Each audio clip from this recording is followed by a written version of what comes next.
ទីក្រុងបាងកកប្រទេសថៃជួបទាំងព្យុះភ្លៀងនិងរន្ទះបាញ់អ្នកក្រុងបាងកកប្រាប់ថាមិនធ្លាប់ជួបគ្រោះកាយបែបនេះទេ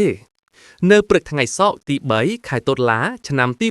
2025ទីក្រុងបាងកកបានជួបប្រទះព្យុះភ្លៀងដ៏ខ្លាំងក្លាបណ្ដាលឲ្យពើងដំបូលផ្ទះនិងបាក់ដើមឈើសង្កត់យានយន្តហើយអ្វីដែលចម្លែកនោះគឺអ្នកក្រុងបាងកកនាំគ្នានិយាយថាពួកគេមិនធ្លាប់ជួបគ្រោះធម្មជាតិកាចសាហាវបែបនេះទេព្រោះវាមានលាយលំនិងលន្ទះបានគួរឲ្យខ្លាចផងដែរប្រាប់ទៅសារព័ត៌មានខៅសតស្រីអាយុ69ឆ្នាំឈ្មោះវណ្ណលីយ៉ានិយាយថា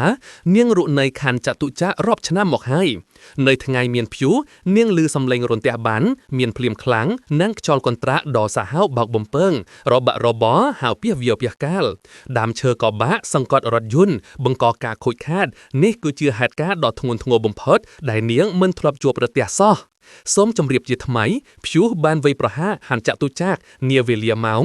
5:30 នាទីព្រឹកថ្ងៃសុក្របណ្ដាលឲ្យមានការបំផ្លិចបំផ្លាញប៉ុន្តែមិនមានរបាយការណ៍អំពីមនុស្សរងរបួសទេ